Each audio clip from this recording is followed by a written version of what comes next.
मार्गस्य नीतारं भेत्तारं कर्मभूभृतां ज्ञातारं विश्वतत्त्वानां वन्दे तद्गुणलब्धये।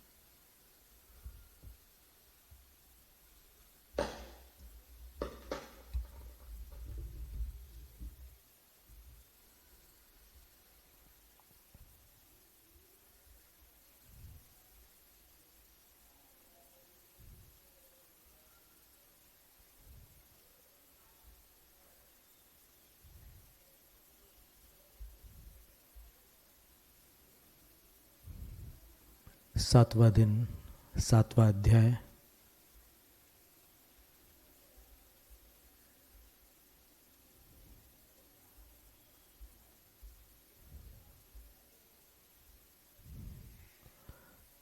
आश्रव पदार्थ व्याख्यां प्रतिज्ञायोक्तोष्टर शतभेद संख्यो बहुविचार।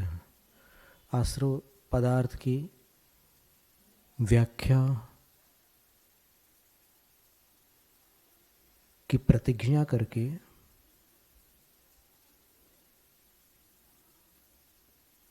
एक 108 जिसके भेद हैं और जिसका बड़ा लंबा चौड़ा विस्तार है, ऐसे आश्रव का कथन पूर्ण हुआ। सद्वेधा आश्रव के 2 भेद हैं। पुण्य पाप लक्षण सांप्रायिक निमित्तत्वात्, पुण्य और पाप है नाम जिनके, ऐसे जो सांप्रायिक निमित्त होते हैं, यानी ऐसी कषायें होती है जिससे मंद कषाय हो तो पुण्य का आश्रय होता है, तीव्र हो तो पाप का आश्रय होता है। तत्र पुण्याश्रवो व्याख्येयः प्रधानत्वात् तत्पूर्वकत्वान् मोक्षस्य। अब पुण्य और पाप में से पुण्य का कथन अलग से करने योग्य है, क्योंकि वह प्रधान है। पुण्य प्रबल हो तो मनुष्य मोक्ष का पुरुषार्थ कर सकता है। पुण्य प्रबल हो तो वो दुर्गतियों में भी चरम सीमा तक जा सकता है। बहुत आरंभ और परिग्रह सबको थोड़ी प्राप्त होते हैं। पूर्व का पुण्य जिनके उदय में है उन्हीं को प्राप्त होते हैं। लेकिन पूर्व का पुण्य होना अलग बात है और वर्तमान में पुण्याश्रव होना अलग बात है। तो आरंभ परिग्रह की अधिकता दुर्गति में ले जाती है। तो पुण्याश्रव प्रधान है, पहली बात। और दूसरी बात ये कह रहे हैं कि तत्पूर्वकत्वान् मोक्षस्य, वो मोक्ष का कारण भी है। मोक्ष का बाह्य कारण पुण्य है, अंतरंग कारण जीव का भाव है। और वो जीव का भाव जो है वो पुण्य के सहयोग बिना बन भी नहीं सकता। मोक्ष के योग्य द्रव्य, क्षेत्र, काल पुण्य प्रदान करता है और भाव जीव अपने पुरुषार्थ से प्राप्त करता है। पर वैसा द्रव्य, क्षेत्र और काल न मिले तो जीव लाख प्रयास कर ले, मोक्ष के प्रायोग्य जो भाव है उसको नहीं छू सकता। सबसे पहला भाव क्या है? क्षायिक सम्यक्त। उसके बिना मोक्ष नहीं होता। तो उसके लिए केवली श्रुत केवली के चरण मूल की आवश्यकता पड़ती है। और केवली श्रुत केवली का चरण मूल पापियों को प्राप्त नहीं हो सकता। तो तत्पूर्वकत्वान् मोक्षस्य बोले कि पुण्य मोक्ष का कारण है।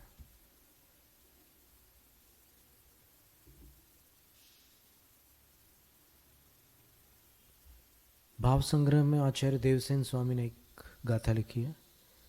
सम्मा इट्ठी पुण्यम न होई संसार कारणम नियमा, मोक्षस होई हेउ जैविण्याणम न सो कुणई। सम्यक दृष्टि का पुण्य नियम से संसार में भटकने का कारण नहीं है। अर्थात सम्यक दृष्टि जीव का पुण्य संसार में भटकाने वाला नहीं है। वह मोक्षस्य हेतु होई, मोक्ष का हेतु हो सकता है। कब? जैव नियाणम न सोकुणे, यदि वह सम्यक दृष्टि सांसारिक सुख की आकांक्षा न करे तो प्रश्न होता है कि क्या सम्यक दृष्टि भी सांसारिक सुख की आकांक्षा करता है? तो उत्तर है कि राग की भूमिका जब तक है और जब तक त्याग रूप परिणति नहीं है, तब तक सम्यक दृष्टि को भी सांसारिक सुख की आकांक्षा हो सकती है।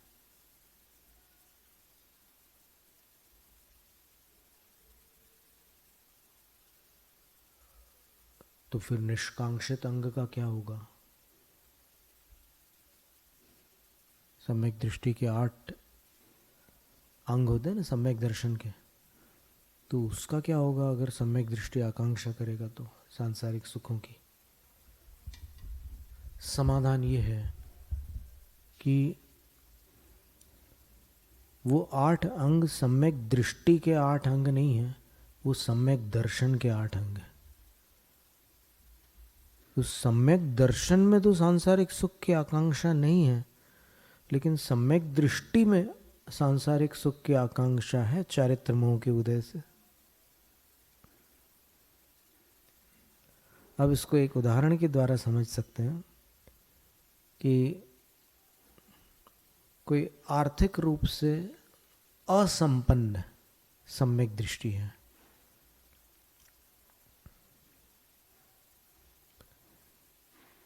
वो बड़ी कठिनाई से परिवार का पेट पाल रहा है, लेकिन बड़ा प्रतिभा संपन्न है, अनेक कलाएं उसके पास हैं। कर्म के उदय से आर्थिक स्थिति ठीक नहीं है, लेकिन उसके अंदर अनेक क्षमताएं हैं। यदि उसकी प्रतिभा से प्रभावित होकर कोई उसको आर्थिक संपन्नता का वचन दे, लेकिन इस शर्त पर कि तुम हमारे यहां आ जाओ और हमारे मत की प्रभावना करो,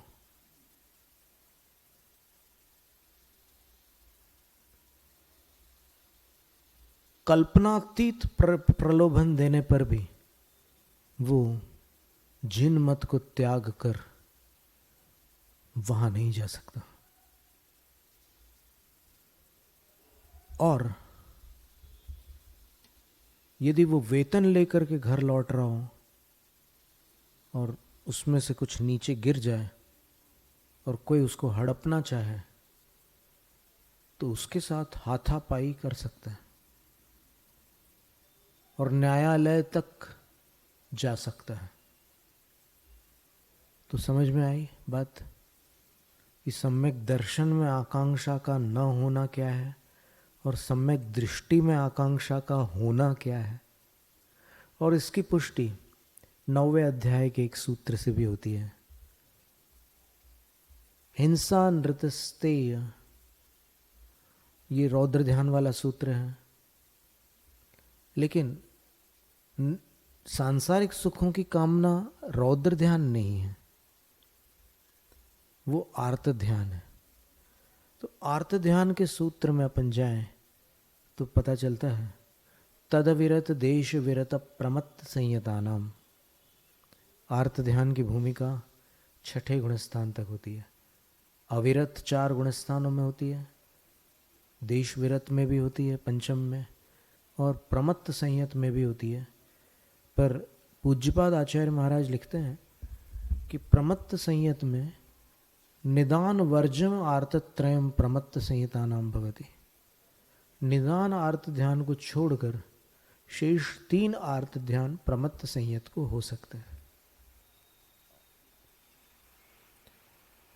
तो इससे ये प्रमाणित हुआ कि निदान आर्त ध्यान जो कि सांसारिक सुख की कामना करने रूप होता है, वो चौथे और 5वें गुण स्थान तक है।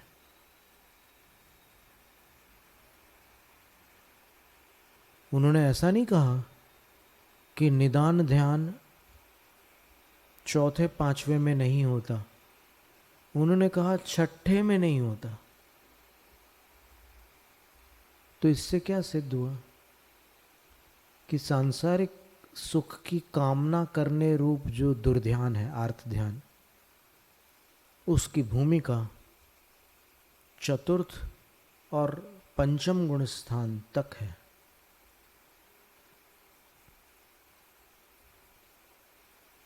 भरत को चक्रवर्तित्व की कामना थी कि नहीं?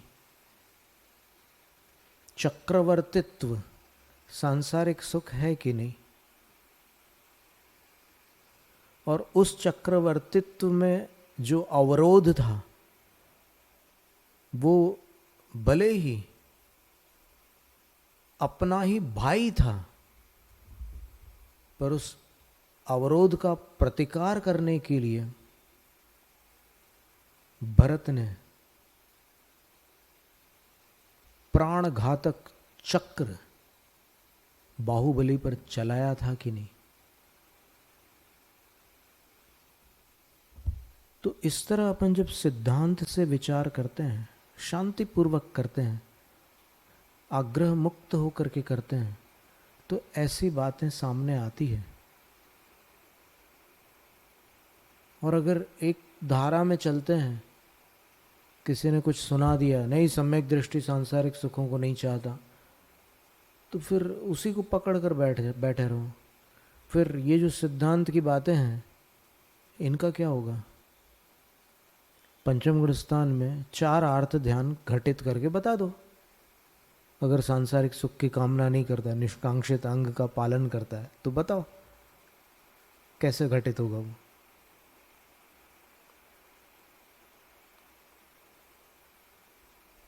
तो वहां पर भाव संग्रह में आचार्य कहते हैं कि यदि वह सम्यक दृष्टि निदान न करे तो उसका पुण्य मोक्ष का कारण है।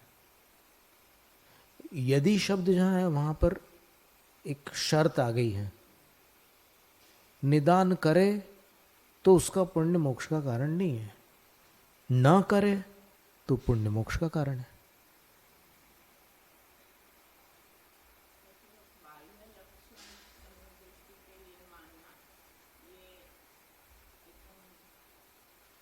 क्या?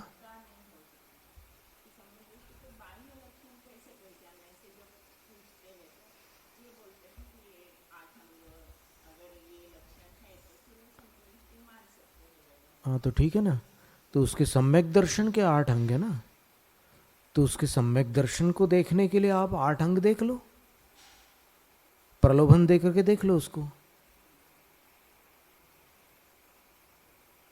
प्रलोभित नहीं होगा, यही तो निष्कांक्षित अंग है।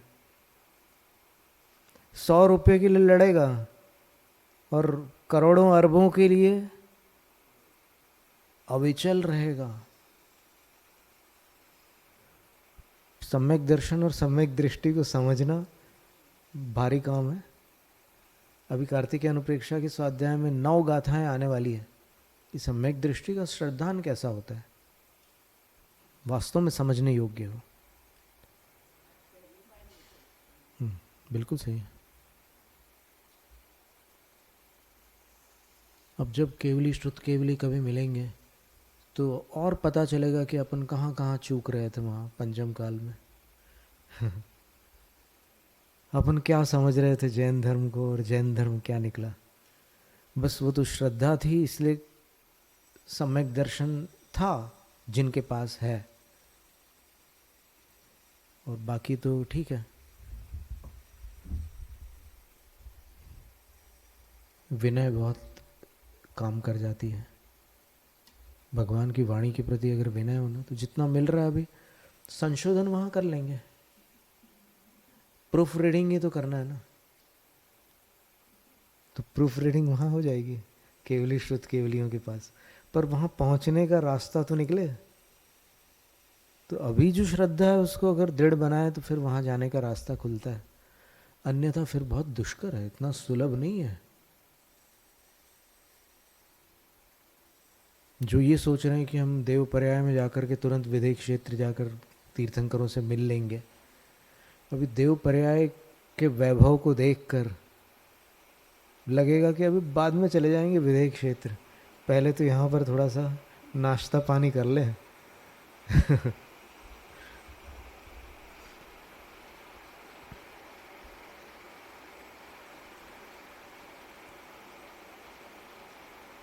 तो अब पुण्य का वर्णन है और पाप का अलग से वर्णन इसलिए नहीं किया, सामान्य वर्णन तो दोनों का कर दिया था 6ठे अध्याय में, लेकिन पुण्य के लिए एक अलग से अध्याय बनाया, क्योंकि ये अध्याय सातिशय पुण्यवंतों का अध्याय है। ये साधारण पुण्य की बात नहीं है, इसमें तत्पूर्वकत्वान मोक्षस्य ये शब्द लिखे हैं कि ये पुण्य मोक्ष का कारण है। तो जिस पुण्य का वो वर्णन करने जा रहे हैं वो मोक्ष का कारण है, ऐसा पुण्य है। तो अभी यहां पर अविरत सम्यक दृष्टि से थोड़ा ऊपर जाकर के आचार्य बता रहे हैं, हिंसा नृतस्तेया ब्रह्म परिग्रहेभ्यो विरतिर व्रतम। हिंसा, झूठ, चोरी, कुशील और परिग्रह, इन 5 से विरति अर्थात विराम, विरामो विरति है, इन 5 से विराम लेना व्रत है। अब यहां पर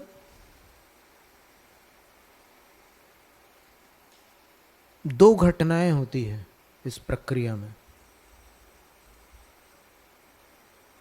पहली घटना तो ये है कि ये व्रत साक्षी में लिए जाते हैं, क्योंकि व्रतों के विषय में एक पंक्ति आती है प्रतिक्रमण में, प्रतिदिन उसका पाठ करना होता है। अरहंत सिद्ध आईर्य उवज्झाय सव्व साहु सख्यम सम्मत्त पुव्वगम सुवदम दृढ़वदम मे भवदु मे भवदु मे भवदु।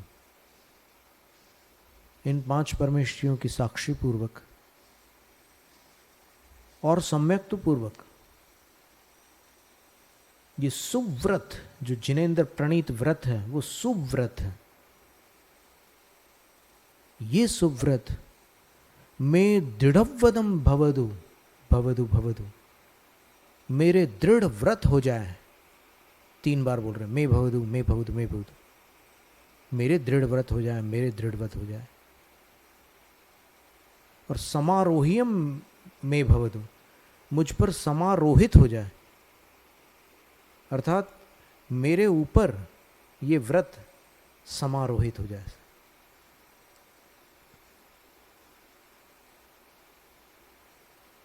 तो ये संकल्प सर्वप्रथम करते हैं।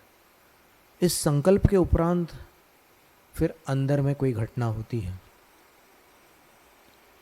तत्वार्थ वार्तिक के 7वें अध्याय के प्रथम सूत्र में जो दूसरा वार्तिक है, वहां उन्होंने लिखा है विरमणम विरति है।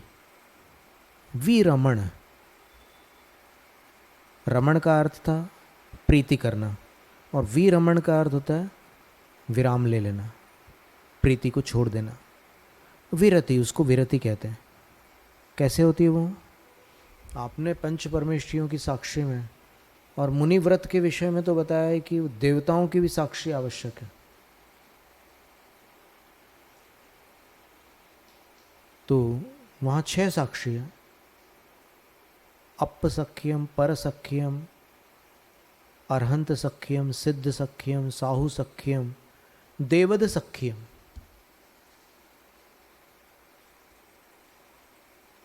आत्म साक्षिक, पर साक्षिक, अरहंत साक्षिक, सिद्ध साक्षिक, साधु साक्षिक और देव साक्षिक,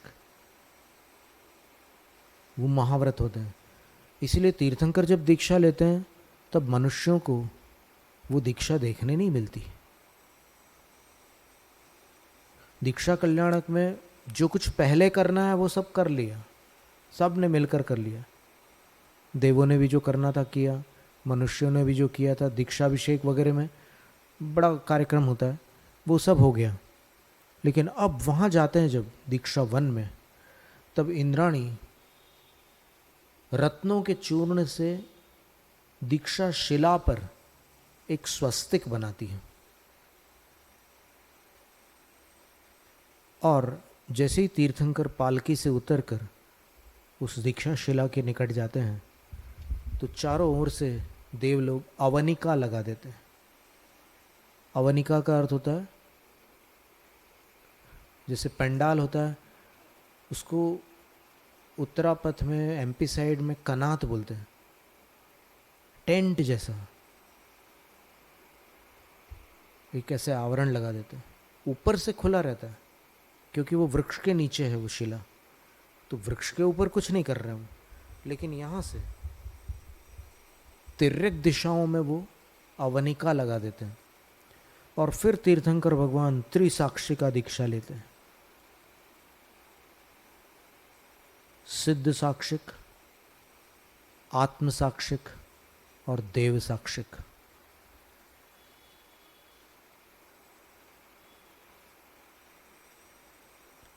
देवों का महत्व जिन शासन में कितना है वो जिस दिन समझ में आ जाएगा उस दिन इस बात पर पश्चाताप होगा कि हम तो देवों को कुछ समझते ही नहीं थे। जो लोग देवों को कुछ नहीं समझते उनको, जो लोग देवों को जो जितना आगम में जो वर्णन है उनका और उनकी जो भूमिका है उतना मान्य करते हैं, उनकी बात नहीं है। तो फिर ये जो त्याग किया आपने, 5 अव्रतों को छोड़ा, 5 अव्रतों से विराम लिया, हिंसा, झूठ, चोरी, कुशील और परिग्रह, ये 5 अव्रत है। इसको यहाँ पर शास्त्रीय शब्दों में हिंसा, अनृत, स्तेय, अब्रह्म और परिग्रह, इनसे विराम लेने का नाम व्रत है। और वो विराम कैसा होता है, किमात्मक होता है, उसका क्या स्वरूप है? तो आचार्य कहते हैं चारित्र मोहोपशम, क्षय क्षयोपशम, निमित्तौपशमिकादि चारित्राविर्भावात् विरमणम विरति। चारित्र मोह के उपशम, क्षय क्षयोपशम के निमित्त से जो औपशमिक आदि चारित्र आविर्भूत होता है, प्रकट होता है, उपशम क्षय क्षय उपशम से जो चारित्र प्रकट होता है उसके कारण पापों पर विराम लग जाता है। उस विराम का नाम विरति है और विरति व्रत है। पहले आपने साक्षी में तो संकल्प किया था कि मैं पापों का त्याग करता हूं, और त्याग करने के बाद जो अंतरंग में एक विशुद्धि का भाव आया, अंदर करण होते हैं, बहुत बड़ी घटना होती है। त्याग करने के पश्चात एक अंदर तूफान सा आता है और उससे फिर ये उपशम क्षय क्षय उपशम रूप परिणति होती है। और तब पहले पापों को छोड़ा, अब वो अंदर से जब चारित्र प्रकट हुआ वो पाप छूट गए। पहले बुद्धिपूर्वक छोड़ा था, अब वो जो अंतरंग चारित्र उत्पन्न हुआ उससे वो पाप छूट गए। छूटे हुए पाप को व्रत कहते हैं।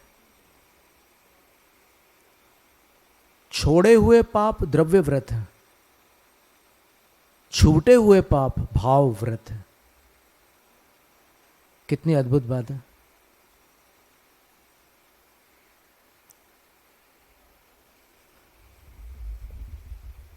उसको व्यवहार कह सकते हैं, इसको निश्चय भी कह सकते हैं। पर व्यवहार आवश्यक है, सीधा निश्चय नहीं होता।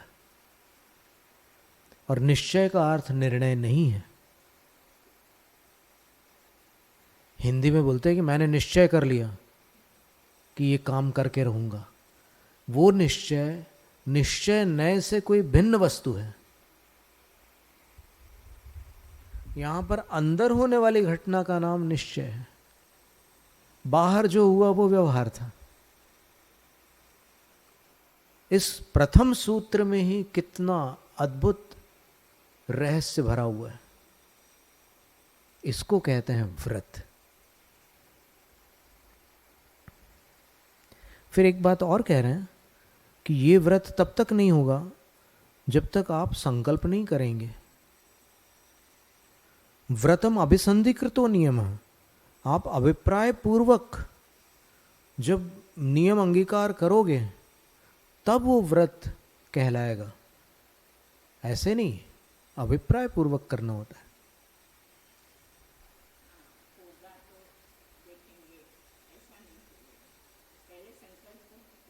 नहीं, ऐसे ढीला वाला काम तो है ही नहीं। वो तो बिल्कुल, ये व्रत आजीवन होता है।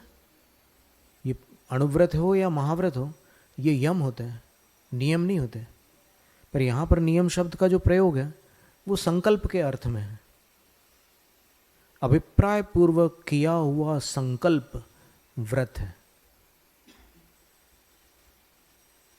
और उस संकल्प से अंतरंग विशुद्धि जो प्रकट होती है, जिससे कि चारित्र मोह का उपशम क्षय क्षय उपशम होता है, वो भाव व्रत है।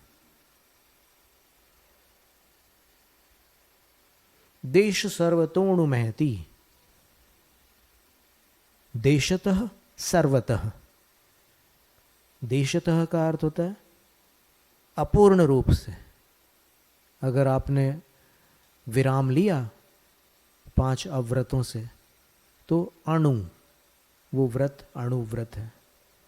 और सर्वतः, पूर्णतः आपने विराम ले लिया तो महती, महाव्रत है। द्विवचन का प्रयोग है, अणु महती। क्योंकि अणुव्रत एक है और दूसरा महाव्रत है, इसलिए द्विवचन है।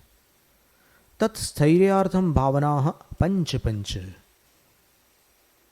उन व्रतों की स्थिरता के लिए 5 भावनाएं हैं। यहाँ पर जो भावनाएं हैं, ये भावनाएं चूंकि चरणानुयोग में प्रतिपादित है, इसलिए ये भावना अंतरंग कामना रूप नहीं है, ये क्रियात्मक है। ये आपको आगामी सूत्र से तत्काल समझ में आ जाएगा। वांग मनो गुप्तीर्यादान निक्षेपण समित्यालोकित पान भोजनानि पंच। अहिंसा व्रत की 5 भावना बता रहे हैं। व्रत को स्थिर करने के लिए ये भावनाएं होती है, व्रत की रक्षा करने के लिए समितियां होती है। वचन गुप्ती, मनोगुप्ती, ईर्या समिति, आदान निक्षेपण समिति और आलोकित पान भोजन। भोजन पानी क्यों नहीं लिखा? पहले पान और बाद में भोजन क्यों लिखा? क्योंकि पान में 2 अक्षर थे, भोजन में 3। तो सूत्र में एक नियम है कि कम अक्षर वालों को पहले लेना पड़ता है। जैसे कहते हैं ना कि बच्चों को आगे कर दो, फिर बड़े बड़े बाद में आना भी। तो आलोकित पान भोजन का अर्थ होता है प्रकाशित। आलोक का अर्थ प्रकाश है। कौन से प्रकाश से प्रकाशित? अकृत्रिम प्रकाश से।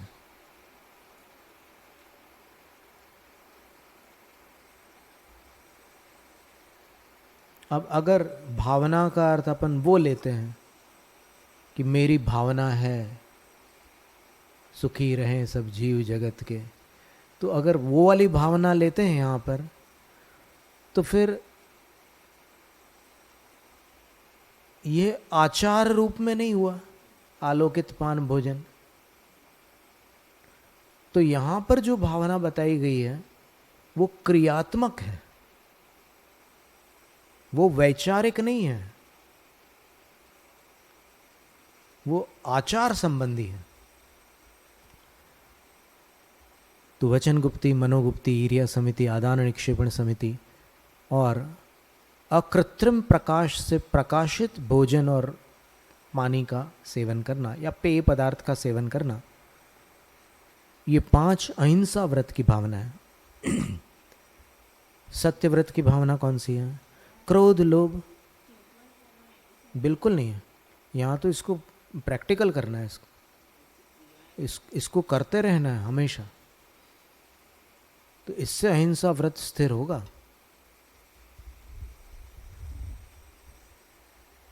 सोचने से नहीं होगा। अब वचन गुप्ती, मनोगुप्ती, आदान निक्षेपण समिति, ईर्या समिति, ये कोई सोचने की चीज है भी नहीं, ये तो आचारात्मक ही है। अष्ट प्रवचन मात्रिका में 3 गुप्तियां और 5 समितियां होती है, तो वो आचरण की वस्तु है।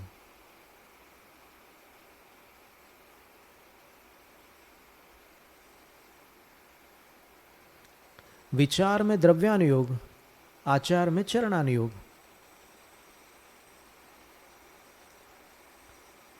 अब सत्यव्रत की 5 भावना।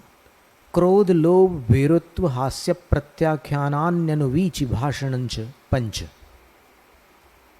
क्रोध प्रत्याख्यान, लोभ प्रत्याख्यान, 2 कषायें ले ली, क्योंकि क्रोध में व्यक्ति झूठ बोल जाता है, लोभ में झूठ बोल जाता है। फिर 2 नो कषाय ले रहे हैं, भीरुत्व और हास्य। भय न लिख करके भीरुत्व लिखा है, तो निश्चित रूप से इसका कारण हुआ है। बिना कारण के आचार्य 3 अक्षर क्यों लेते हैं, जब 2 अक्षर का शब्द विश्व प्रसिद्ध है भय, और सर्वानुभूत है, सबको अनुभव है उसका, तो उसको छोड़कर भीरुत्व क्यों लिखा? भीरुत्व का अर्थ होता है डरपोक होना,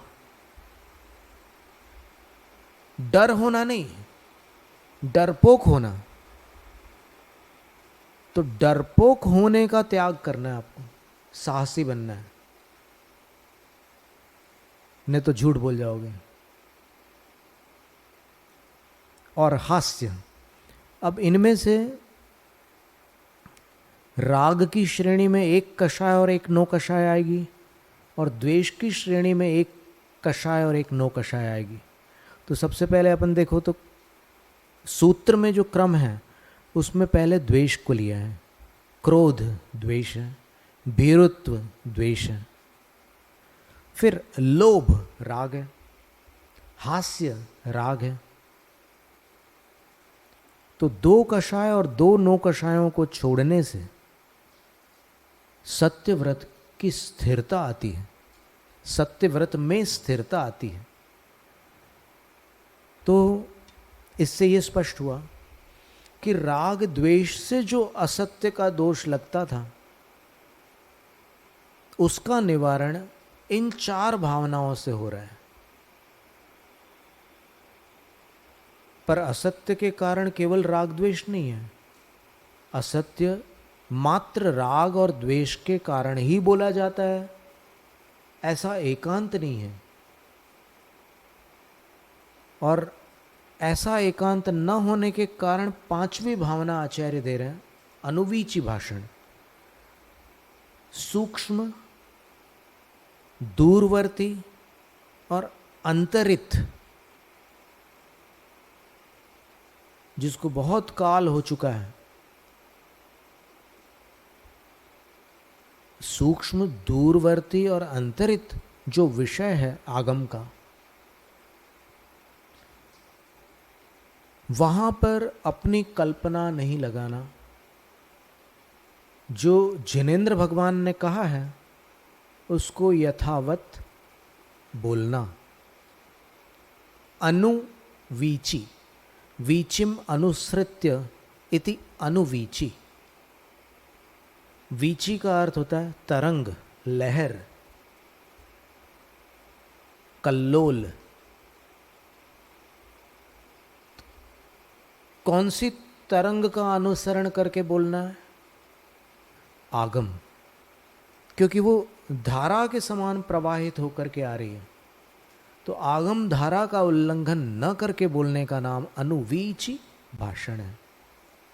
वीची शब्द का अर्थ तरंग है, आप स्मरण रखेंगे, क्योंकि कोई खास बात जब जानने मिलती है तो ऐसा लगता है कि इसको समेट लो।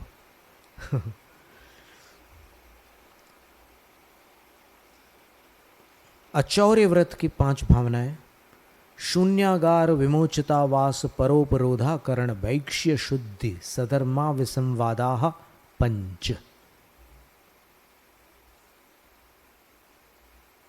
शून्यागार में रहना अथवा विमोचित आवास में रहना, कहीं ठहरना हो साधु को, ये महाव्रतों की भावना है सारी की सारी। तो साधु को कहीं ठहरना हो तो शून्यागार में ठहरे, जो खाली पड़ा हो ऐसे स्थान पर। फिर विमोचित आवास अथवा शासन आदि के माध्यम से जो खाली कराया गया है, भूकंप को लेकर अथवा कोई अग्निकांड को लेकर अथवा किसी अन्य प्राकृतिक प्रकोप को लेकर, सुनामी वगैरह आती है तो फिर वो पूरा तटीय भाग खाली करा देती है सरकार। तो ऐसे विमोचित आवास में, वो आवास खाली पड़े, अब वो तूफान तो चला गया आकर के, खाली पड़े हुए, आज सवेरे भी यही चर्चा निकली थी, तो उसमें रहने से साधु को चोरी का दोष नहीं लगता। शून्य आगार में रहने से नहीं लगता, और विमोचित आवास में, विमुक्त विमोचित दोनों शब्द दिए थे वहां पर। कोई किसी ने छोड़ दिया या किसी को छुड़वा दिया तो वहां आवास, उस आवास में रहने में साधु को चोरी का दोष नहीं लगता। और एक बात और कह दी, परोपरोधाकरण। अगर कोई दूसरे साधु आकर के ठहरे हैं तो फिर ये नहीं बोल सकते कि ए तुम कैसे आ गए, यहाँ तो मैं ठहरा हुआ हूँ।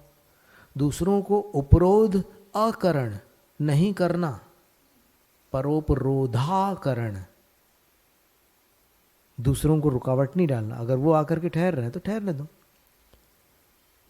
कोई साधु का जीवन ऐसा प्राइवेट तो है नहीं कि कोई और आ गया तो फिर उनको बड़ी मुसीबत आ जाएगी, ऐसा तो कुछ है नहीं। आओ तुम भी ठहर लो, कोई बात नहीं। फिर वैक्ष्य शुद्धि, ये बड़ी महत्व की बात है। वैक्ष्य शुद्धि का अर्थ होता है भिक्षा की जो प्रक्रिया है उसको वैक्ष्य कहते हैं। उसकी शुद्धि रखना। और शुद्धि कहाँ आई है? आगम में। छादाल दोष शुद्धम, 46 दोषों से शुद्ध हो वो भोजन जो साधु ग्रहण कर रहे हैं। 16 उद्गम दोष श्रावक आश्रित होते हैं, 16 उत्पादन दोष साधु के आश्रित होते हैं, 10 अशन दोष भोजन के आश्रित होते हैं। फिर धूम दोष, अंगार दोष। धूम दोष, आहार हो गया, जठराग्नि शांत हो गई, लेकिन आहार पूरा लेने के बाद साधु कषाय करने लग जाए तो वो जठराग्नि तो बुझ गई, अब धुआं निकाल रहे हैं कषाय करके, तो उसका नाम धूम दोष है। श्रावक को डांट रहे हैं कि क्या तुमने इतना सब दिखाया थाली में, फिर देते समय सब याद ही नहीं रखा, कुछ 4 चीजें भूल गए तुम। तो ये धूम दोष है, या और किसी कारण से उस पर रूठ जाना। फिर एक अंगार दोष होता है, जैसे अग्नि में कुछ भी डालो वो अग्नि उसको भस्म कर देती है। उसी प्रकार साधु को अगर कोई वस्तु पसंद आ जाए और वही लेने लग जाए तो अंगार दोष लगता है। उससे साधुत्व का नाश नहीं होता, लेकिन कमी आती है।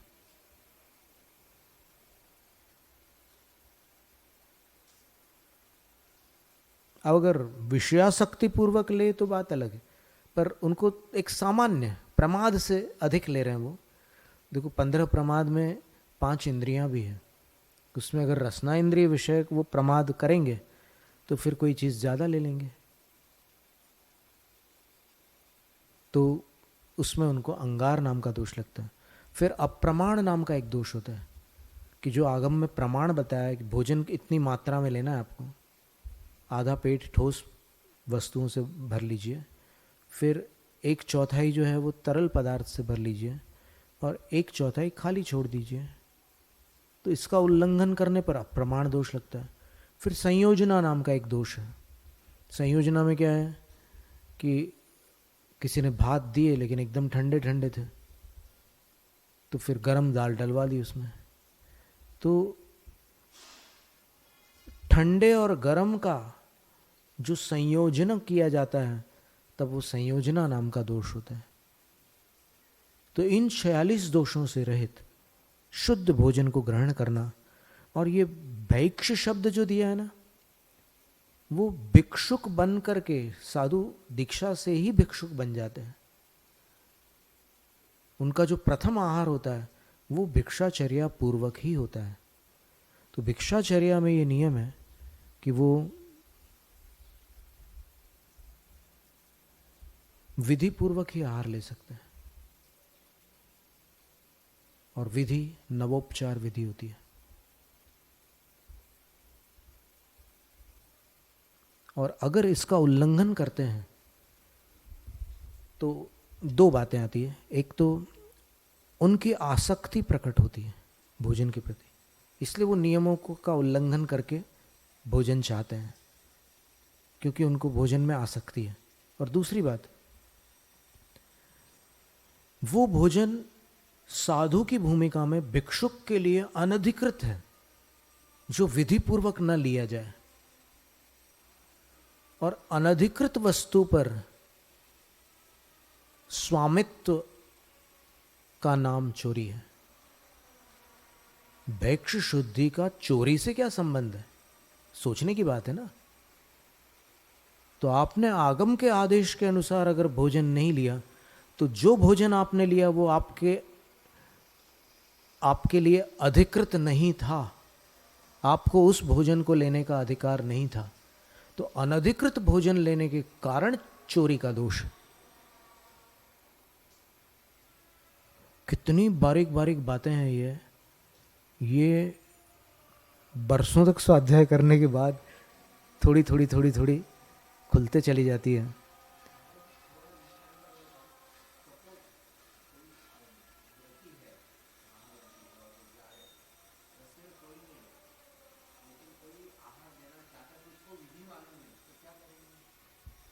तो बिना विधि के नहीं ले सकते हो।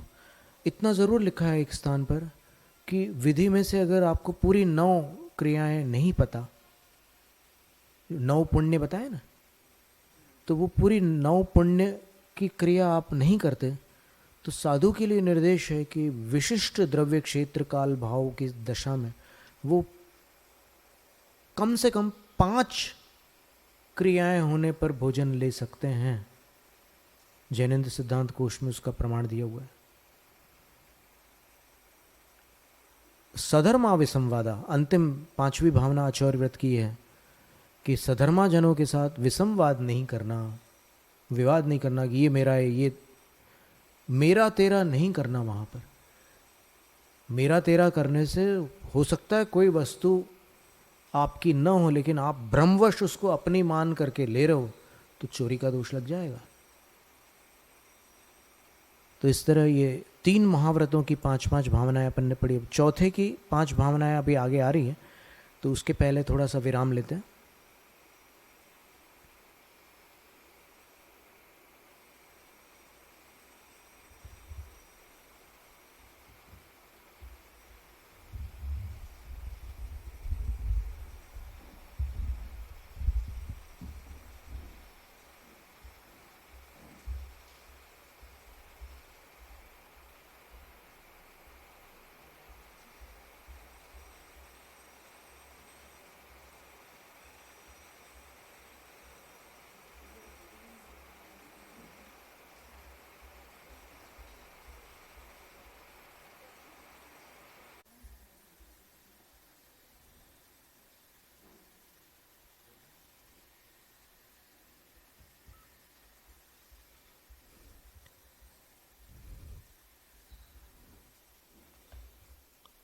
अब ये भैक्ष शुद्धि की जो बात निकली थी, वो जितने भी आगम के आदेश से भिक्षुक हैं, जीवन पर्यंत के लिए जिन्होंने भिक्षावृत्ति को अंगीकार किया है, उन सब पर वह नियम लागू होगा।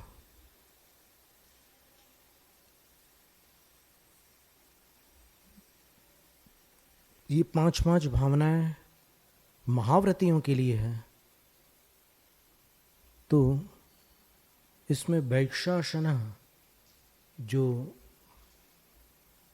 11वीं प्रतिमाधारी है, उनके लिए भी भिक्षा भोजी का है, तो उनको भी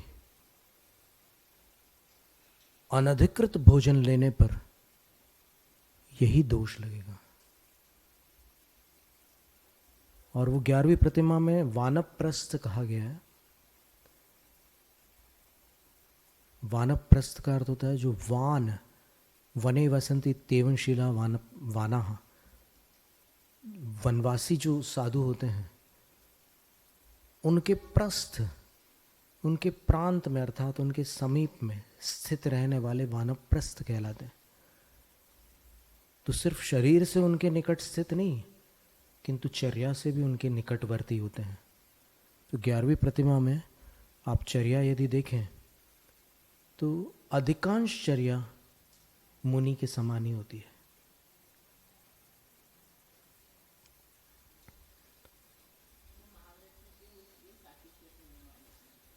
हाँ, ये सबके लिए, जो भी इस चर्या में है उन सबके लिए, सातिशय पुण्य अनुव्रति महाव्रति दोनों के लिए। देश सर्वतोड़ महति ये जो सूत्र है इसमें दोनों सम्मिलित है। अब इसमें फिर ये प्रश्न आएगा कि जो विधि बताई है नवोपचार विधि, वो किन के लिए है? वो मुनियों के लिए ही है अथवा आर्यिकाओं के और क्षुल्लक आदि के लिए भी है? इस प्रश्न का समाधान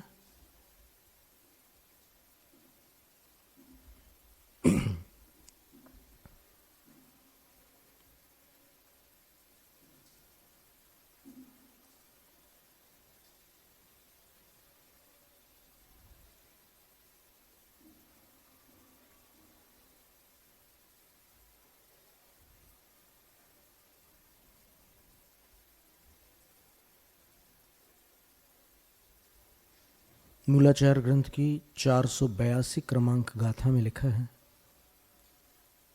कि साधु कौन सा भोजन ले सकते हैं? 9 कोड़ी परिशुद्धम, यानी मन वचन का कृत कारित अनुमोदना से साधु उस भोजन में, उस भोजन संबंधी आरंभ आदिक में सम्मिलित न हुए हों, ऐसा भोजन।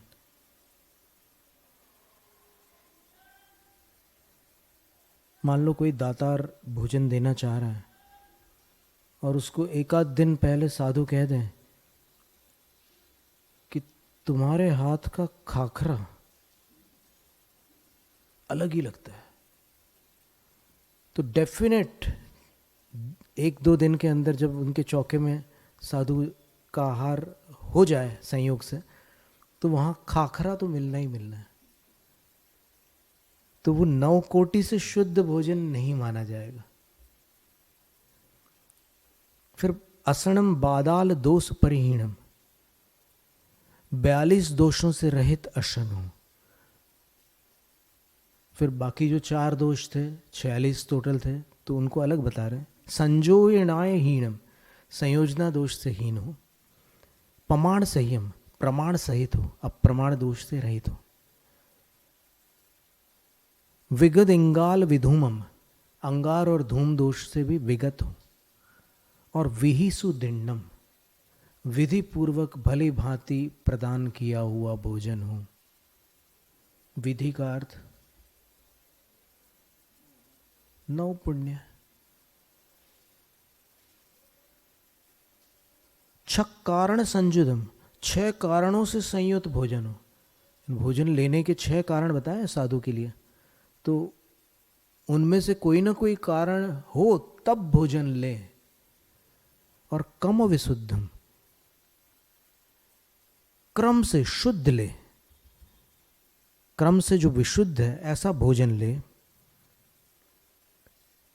क्रम से निर्दोष भोजन ले। ऐसा नहीं कि किसी चीज़ के बाद कोई चीज़ लेना स्वास्थ्य के लिए हानिकारक हो अथवा विरुद्ध आहार की श्रेणी में आता हो। कहते हैं कि जिस दिन गन्ने का रस लो उस दिन पपीता मत लो। पपीता और गन्ने का रस, इनमें विरोध है। इसी तरह और भी कई चीज़ें हैं जिनमें परस्पर विरोध है। पान और कटहल, इनमें भी विरोध है। पान खाओ और तुरंत कटहल की सब्जी खाओ तो विरोध है। ऐसे कई विरोधी भोजन है। तो क्रम से विशुद्ध अर्थात अविरुद्ध भोजन ले। और फिर कह रहे हैं जत्ता साधन मित्तम, केवल शरीर चलाने के लिए भोजन ले।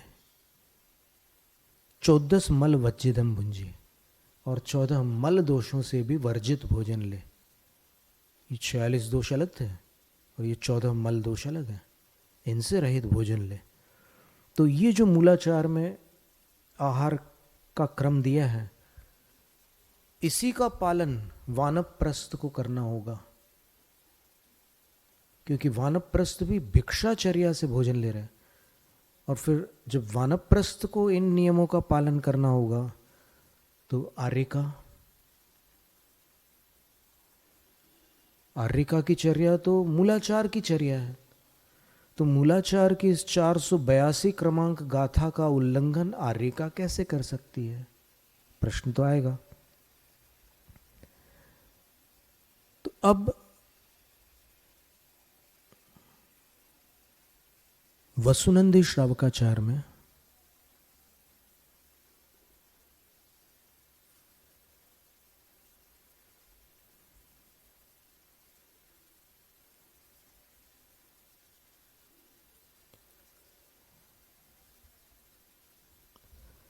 आचार्य वसुनंदी सिद्धांत चक्रवर्ती ने नवोपचार विधि क्या है, दान विधि क्या है, उसका उल्लेख किया है। पडिगह मुच्चट्ठाणम पादोदय मच्चणं च पणमं च मणवयण काय शुद्धि ऐसण शुद्धि ये दान विहि। ये नवोपचार विधि बहुत से लोग जानते हैं। जो नए हैं वो नहीं जानते होंगे। तो पहला है पड़गान, दूसरा उच्चासन, तीसरा पाद प्रक्षालन। और पाद प्रक्षालन को उन्होंने एक अलग से गाथा लिख करके समझाया है। पादोदयम पवित्रम सिरम में कादुण, वो पवित्र जो चरणों का जल है उसको सिर पर लगाना। नहीं तो धुलाया क्यों पैर? वो तो अपने कमंडल के पानी से धो लेते। आपने धुलाया क्यों? चौके में थाली में रख करके। वो अपने सिर पर लगाने के लिए, उनकी चरण रज मिली है इसलिए। फिर अर्चना, फिर प्रणाम, फिर मन वचन काय की शुद्धि, फिर ऐष्णा शुद्धि। ऐष्णा शुद्धि का अर्थ होता है आहार जल शुद्धि, भोजन शुद्धि। ये दान की विधि है।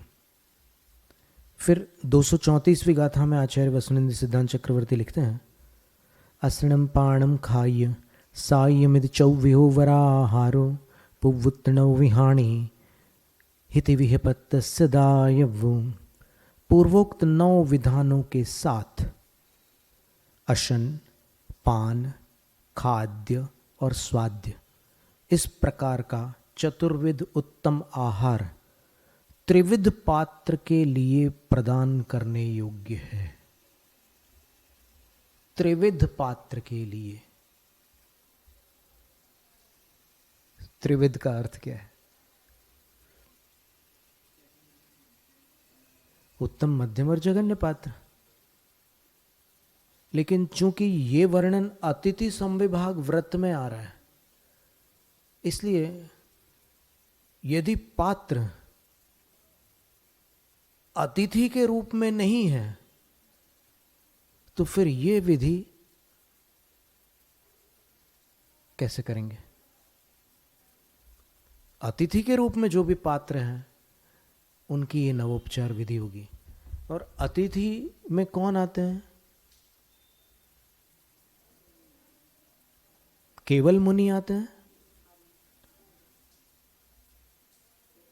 जो भी भिक्षाचर्या से आहार लेते हैं वो अतिथि की श्रेणी में आते हैं। तो इस गाथा से स्पष्ट नहीं होता कि सब अतिथियों के लिए पुव्वुत नव विहाणे ही तिवि पत्तस दायवो, पूर्वोक्त नव विधि पूर्वक 3 पात्र के लिए आहार दान देना।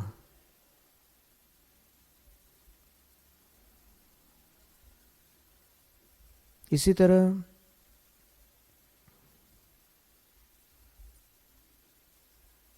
कार्तिकेय अनुप्रेक्षा की 360वीं गाथा में स्वामी कुमार कार्तिकेय मुनि लिखते हैं,